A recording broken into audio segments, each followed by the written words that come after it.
कहते हैं जहां जहां देवी सती के अंग गिरे वहां वहां एक महाशक्तिपीठ का जन्म हुआ। पूरे ब्रह्मांड में ऐसे 52 सिद्ध स्थान हैं जहां आज भी देवी की शक्ति जीवंत रूप में विद्यमान है।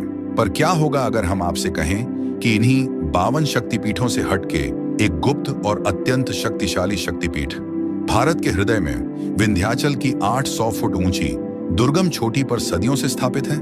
यह है सलखनपुर, मां विजयासन का वह चमत्कारी धाम जहां पहाड़ों का मौन भी देवी के जयकारे लगाता है। लेकिन इस स्थान की भव्यता के पीछे अनगिनत रहस्य दफन है, जहां हर मनोकामना पूर्ण होती है। लेकिन क्या आप जानते हैं कि इस सिद्धपीठ का रहस्य क्या है? कौन है मां विजयासन और कैसे वे इस पहाड़ी पर विराजमान हुई?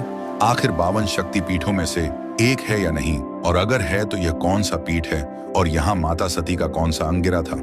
इस मंदिर का इतिहास कितना प्राचीन है और इसके पीछे कौन सी पौराणिक कथाएं जुड़ी हैं? यहाँ की स्वयंभू प्रतिमा का क्या रहस्य है और क्यों इस स्थान को देश के सबसे प्रसिद्ध शक्तिपीठों से बढ़कर माना जाता है? नवरात्रि के दौरान यहाँ का वातावरण कैसा होता है और कैसे पहुंचते हैं लाखों भक्त अपनी आस्था की इस सबसे ऊंची चोटी पर, जिसका रहस्य आज तक पूरी तरह उजागर नहीं हुआ?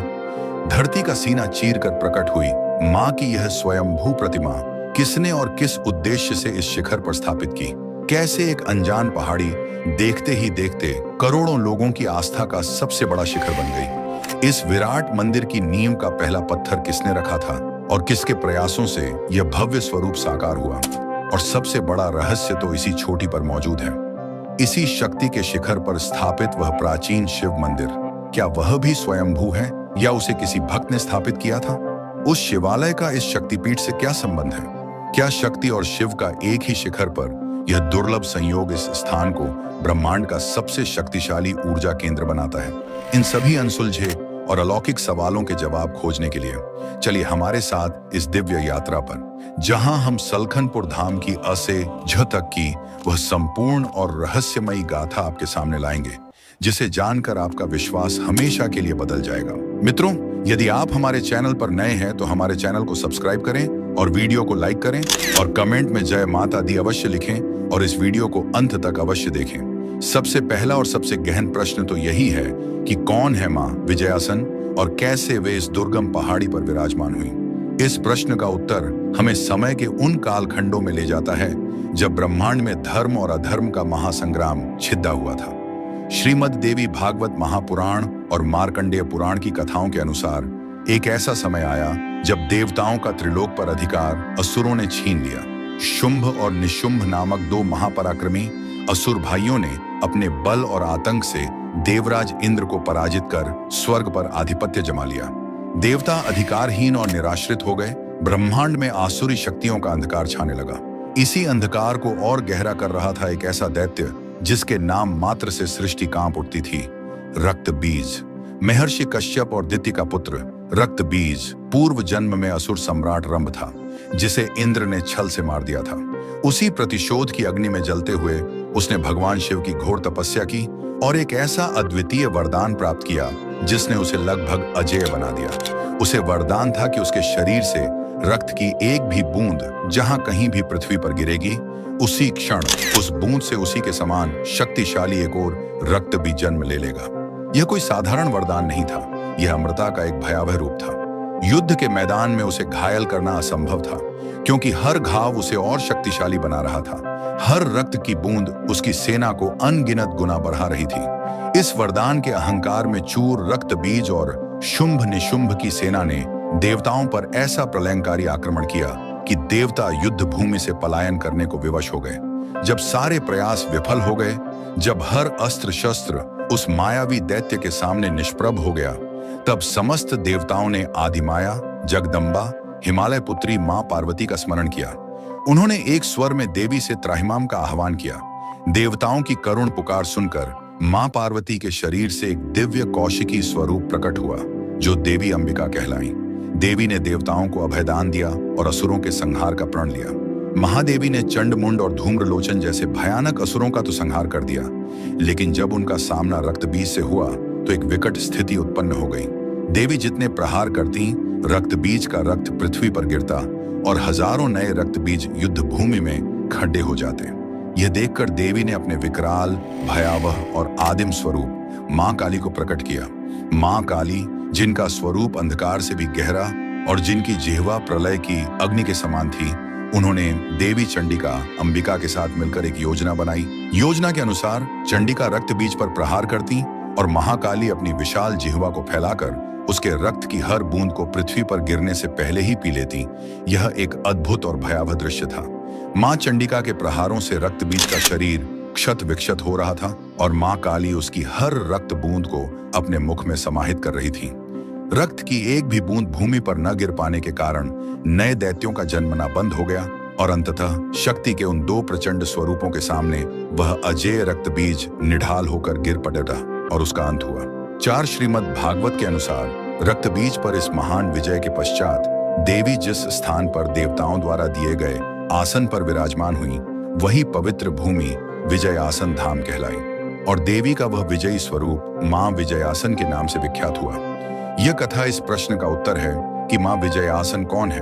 वे स्वयं आदि पराशक्ति मां पार्वती का ही अवतार हैं, जिन्होंने सृष्टि की रक्षा के लिए दुष्टों का संहार किया और इस विजय के प्रतीक रूप में वे इस पर्वत शिखर पर विराजमान हुई। अब दूसरा महत्वपूर्ण प्रश्न उठता है कि क्या सलकनपुर धाम 50 से अधिक शक्ति पीठों में से एक है, और अगर है तो यह कौन सा पीठ है और यहाँ माता सती का कौन सा अंग गिरा था। ये एक ऐसा प्रश्न है जो इस स्थान के रहस्य को और भी गहरा कर देता है।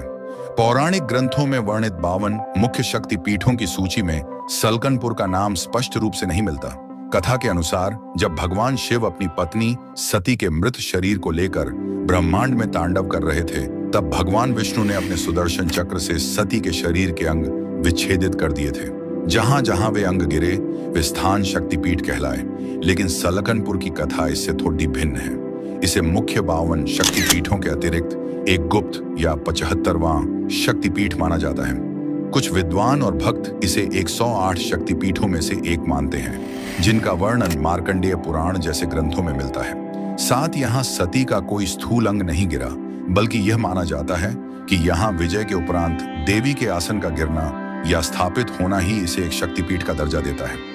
एक अन्य मान्यता यह भी है कि जब भगवान शिव सती के शरीर को लेकर तांडव कर रहे थे, तब उनके कंधे पर रखे शव से गले का हार इस त्रिकुट पर्वत पर आ गिरा था, जिससे यह स्थान सिद्ध हुआ।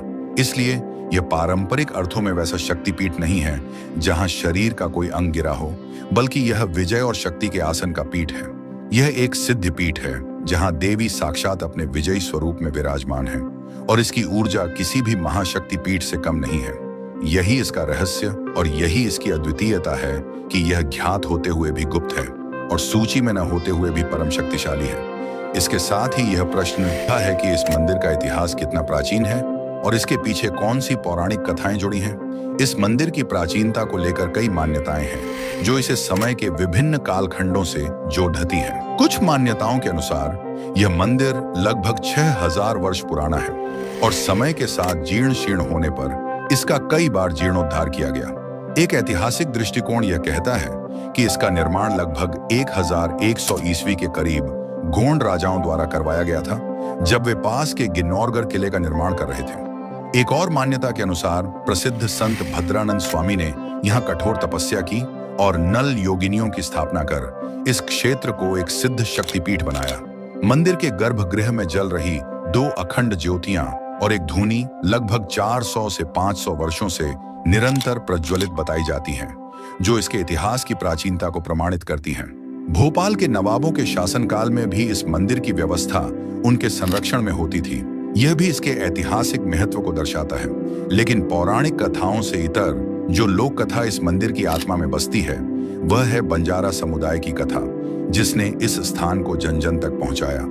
यह कथा लगभग 300 से 400 साल पुरानी बताई जाती है। कहते हैं उस समय यह पूरा क्षेत्र घना बेहद्दा जंगल था, जहां जंगली जानवरों का भय व्याप्त रहता था। पशुओं का व्यापार करने वाले बंजारे अपने कारवां और मवेशियों के साथ इस पहाड़ी के नीचे विश्राम के लिए रुके। रात में जब वे सोए हुए थे तो उनके सारे पशु रहस्यमय तरीके से गायब हो गए। सुबह उठने पर अपने पशुओं को न पाकर वे घबरा गए और उन्हें खोजने के लिए जंगल में इधर उधर भटकने लगे। खोजते खोजते उनमें से एक वृद्ध बंजारे की भेंट एक छोटी सी दिव्य कन्या से हुई। उस कन्या ने वृद्ध बंजारे से उसकी चिंता का कारण पूछा। बंजारे ने अपनी सारी व्यथा सुनाई। तब उस बालिका ने कहा, इस पहाड़ी पर देवी का स्थान है, वहां जाकर पूजा अर्चना करो, तुम्हारी मनोकामना पूरी होगी और तुम्हारे पशु मिल जाएंगे। हैरान बंजारे ने कहा, हे देवी, हम तो यहाँ अनजान हैं, हमें नहीं पता कि माँ भगवती का स्थान कहाँ है। तब उस कन्या ने एक पत्थर उठाया और पहाड़ी की ओर एक निश्चित स्थान पर फेंका। जहां वह पत्थर गिरा, वहां पहुंचने पर बंजारों को माँ भगवती के साक्षात दर्शन हुए। उन्होंने पूर्ण श्रद्धा से माता की पूजा अर्चना की और चमत्कार स्वरूप कुछ ही क्षणों में उनके खोए हुए सारे पशु वापस लौट आए। इस चमत्कार से अभिभूत होकर और अपनी मनोकामना पूरी होने पर बंजारा समुदाय ने मिलकर उस स्थान पर देवी की स्थापना की और एक छोटे से मंदिर का निर्माण करवाया। यही वह घटना थी जिसने इस गुमनाम पहाड़ी को आस्था के एक महान केंद्र में बदलना शुरू किया। बंजारों द्वारा शुरू की गई यह पूजा धीरे धीरे आसपास के गांवों तक फैली और फिर मां के चमत्कारों की कहानियां दूर दूर तक पहुंचने लगी, जिससे भक्तों का यहाँ आना जाना प्रारंभ हो गया। अब हम आते हैं उस रहस्य पर जो इस धाम का केंद्र है। यहाँ की स्वयंभू प्रतिमा का रहस्य क्या है और क्यों इस स्थान को देश के सबसे प्रसिद्ध शक्तिपीठों से बढ़कर माना जाता है। स्वयंभू का अर्थ है जो स्वयं प्रकट हुआ हो, जिसे किसी ने बनाया या तराशा ना हो। सलकनपुर में मां विजयासन की प्रतिमा ऐसी ही स्वयंभू है। यह प्रतिमा पृथ्वी के गर्भ से स्वयं ही प्रकट हुई है। यह माता पार्वती का ही स्वरूप है, जो अपनी गोद में बालक गणेश को लेकर वात्सल्य भाव में बैठी हुई है। यह अत्यंत दुर्लभ और मनोहारी स्वरूप है, जहां शक्ति का रौद्र रूप नहीं बल्कि मातृत्व का कोमल और करुणामयी पक्ष उजागर होता है। प्रतिमा किसी तराशे हुए पत्थर की नहीं बल्कि एक प्राकृतिक पाषाण पिंड के रूप में है, जिसे बाद में भक्तों ने चांदी के नेत्र और मुकुट आदि से सजाया है। इसका रहस्य यही है कि यह मानव निर्मित नहीं बल्कि प्रकृति के माध्यम से स्वयं आदि शक्ति का प्रकट स्वरूप है। ऐसी स्वयंभू प्रतिमाओं में प्राण प्रतिष्ठा की आवश्यकता नहीं होती, क्योंकि वे स्वयं ही चैतन्य और जागृत मानी जाती हैं। यही कारण है कि यहाँ की गई प्रार्थना सीधे देवी तक पहुँचती है और हर मनोकामना सिद्ध होती है। इस स्थान को कई मायनों में देश के प्रसिद्ध शक्तिपीठों से बढ़कर इसलिए माना जाता है क्योंकि एक तो यहाँ देवी का स्वरूप स्वयंभू है, दूसरा यह स्थान रक्त बीज पर विजय का प्रतीक है, जो बुराई पर अच्छाई की सबसे बड़ी जीत में से एक है, तीसरा यहाँ माँ का वात्सल्यमयी स्वरूप भक्तों को एक माँ की तरह अपनी शरण में लेता है, और चौथा ये एक गुप्त शक्तिपीठ है जहाँ की ऊर्जा अत्यंत तीव्र और सहज अनुभव करने योग्य है। यहाँ की गई साधना और भक्ति का फल शीघ्र मिलता है, ऐसा भक्तों का अटूट विश्वास है। इस विराट मंदिर की नींव का पहला पत्थर किसने रखा था और किसके प्रयासों से यह भव्य स्वरूप साकार हुआ? जैसा कि लोक कथा में वर्णित है, इस मंदिर की पहली नींव या कहें कि पहले पूजा स्थल की स्थापना उन चमत्कार से अभिभूत बंजारों ने ही की थी। उन्होंने ही अपनी कृतज्ञता स्वरूप मां के प्रकट होने के स्थान पर एक छोटा सा कच्चा मंदिर या चबूतरा बनवाया। यह आस्था का वह पहला पत्थर था जिसने इस महान तीर्थ की आधारशिला रखी। इसके बाद समय के साथ विभिन्न शासकों और भक्तों ने इसके विकास में योगदान दिया। गोंड राजाओं ने 11वीं सदी में इसके प्रारंभिक पक्के निर्माण में भूमिका निभाई होगी। कालांतर में भक्तों की संख्या बढ़ने के साथ साथ मंदिर का विस्तार होता गया। स्वतंत्र भारत में मध्य प्रदेश विधानसभा ने 1956 में इस मंदिर की व्यवस्था के लिए एक अधिनियम बनाया, जो 1966 में लागू हुआ और मंदिर की व्यवस्था एक समिति के हाथों में आ गई। इसके बाद भक्तों के सहयोग और सरकारी प्रयासों से मंदिर ने अपना वर्तमान भव्य स्वरूप प्राप्त किया। हाल ही में उज्जैन के महाकाल लोक की तर्ज पर यहाँ देवी लोक का निर्माण किया जा रहा है, जो इसे और भी भव्यता प्रदान करेगा और यहाँ देवी के 9 रूपों तथा 64 योगिनियों की कथाओं को जीवंत किया जाएगा। अतः यह कहना उचित होगा कि इस मंदिर की नींव भक्ति ने रखी और इसे भव्यता, समय, शासन और करोड़ों भक्तों के अथक प्रयासों ने प्रदान की। अब उस सबसे बड़े रहस्य की बात करते हैं जो इसी चोटी पर मौजूद है।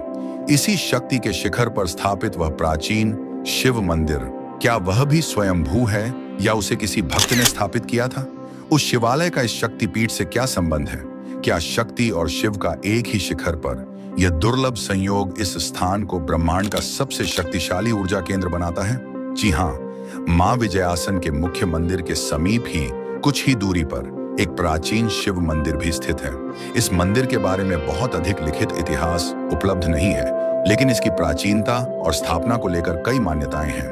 कई भक्त मानते हैं कि जिस प्रकार शक्ति यहाँ स्वयंभू रूप में प्रकट हुई, उसी प्रकार उनके शाश्वत साथी शिव भी यहाँ अनादिकाल से लिंग रूप में विराजमान है। ये माना जाता है कि शक्ति कभी भी शिव के बिना पूर्ण नहीं होती।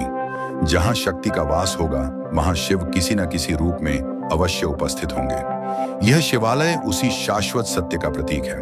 शक्ति और शिव का एक ही शिखर पर यह दुर्लभ संयोग वास्तव में इस स्थान को ब्रह्मांड का एक अत्यंत शक्तिशाली ऊर्जा केंद्र बनाता है। यह केवल एक संयोग नहीं, बल्कि एक दिव्य संयोजन है।